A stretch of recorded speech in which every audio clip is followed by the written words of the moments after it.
Afrique Sport, journal du mercato du vendredi et c'est parti pour un tour du marché des transferts.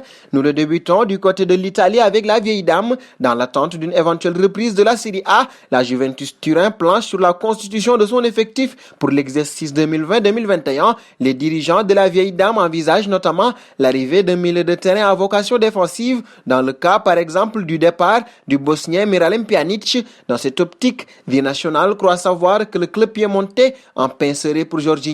Les Bianconeri seraient entrés en contact avec les agents du milieu italien de Chelsea afin d'envisager un transfert. La Juventus Turin aurait l'intention de débourser 40 millions d'euros pour le footballeur de 28 ans sous contrat jusqu'en juin 2023 avec les Blues, acheté en juillet 2018 par la formation londonienne pour la somme de 57 millions d'euros. L'ancien pensionnaire de Naples retrouverait Mauricio Sarri de l'autre côté des Alpes. L'information doit être prise avec précaution car son agent, Joao Santos, a récemment refroidi la possibilité d'un départ lors du mercato estival. Nous filons désormais chez les Anglais avec les Reds. Lors du prochain mercato d'été, la formation de Liverpool envisagerait une ou deux arrivées dans son secteur offensif. Si le nom de Timo Werner revient souvent dans la presse anglaise, les Reds auraient coché également le nom de Milo Rashica sous contrat jusqu'en juin 2022 avec le Werder Bremen. Ce dernier aurait la cote en vue du prochain mercato. Le Borussia Dortmund et le RB Leipzig seraient également sur les rangs pour l'accueillir.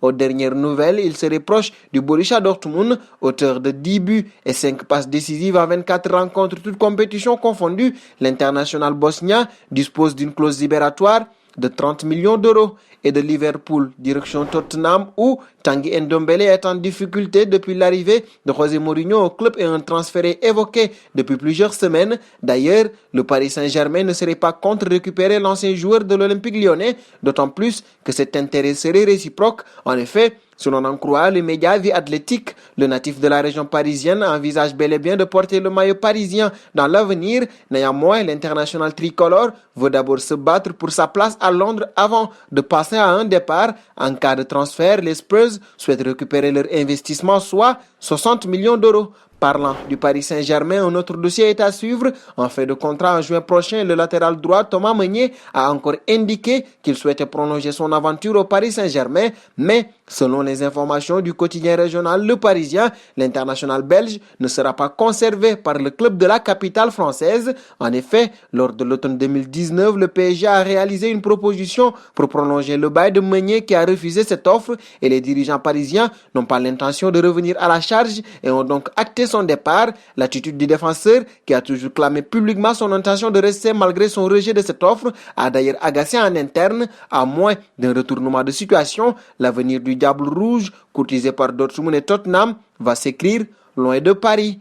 Et nous resterons en France quand même avec Rennes. Lors d'un échange la nuit dernière avec Walid Acharchour sur Instagram, le journaliste de l'équipe Bilal Gazi a fait le point sur le dossier Mbaye Niang et l'intérêt de l'OM qui n'est plus seul sur ce dossier. Bilal Gazi assure que Rennes est prêt à laisser filer son buteur. Mais l'OM n'est visiblement plus seul sur le dossier de l'international sénégalais. Je ne peux pas divulguer le nom du club, mais un autre club s'est mis sur les rangs ces derniers jours et à mon sens, il n'y a pas photo entre l'OM et ces clubs. C'est un club du top 8 de ces 2-3 dernières années, a ainsi assuré Bilal Gazi. Toujours en France, Nîmes se bouge. En manque de temps de jeu chez les Girondins de Bordeaux, le milieu de terrain Yassine Benrahou avait décidé de rejoindre le Nîmes Olympique lors du mercato d'hiver. Un choix payant puisque ce dernier a disputé 9 matchs, inscrit 2 buts et délivré 3 passes décisives. Des prestations qui ont convaincu les dirigeants nîmois comme nous le révèle RMC Sport. En effet, les Crocos ont décidé de lever l'option d'achat de 1,5 million d'euros qu'ils possédaient. Le joueur va s'engager pour une durée de 3 ans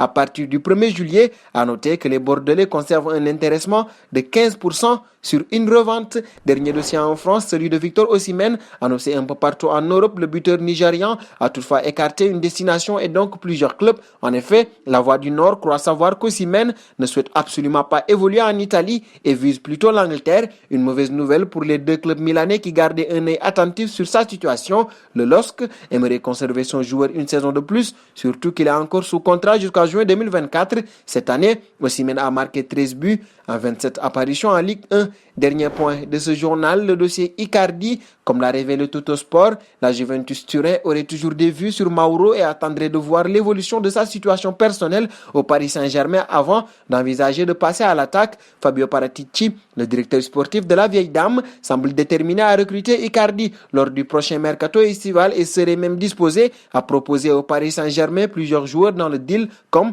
Miralem Pjanic, Douglas Costa, Alex Sandro ou Mattia De Siglio. C'est donc une affaire à suivre et c'est cette info sur Icardi qui met fin à ce journal du mercato de ce vendredi. C'est un plaisir de vous l'avoir présenté. Nous vous donnons rendez-vous demain tout en vous invitant à vous abonner. C'est pour ne rien manquer du marché des transferts, du marché. Abonnez-vous sur la chaîne Afrique Sport pour de nouveaux contenus exclusifs de vos sportifs préférés. N'oubliez pas également d'activer la petite cloche pour ne rien rater.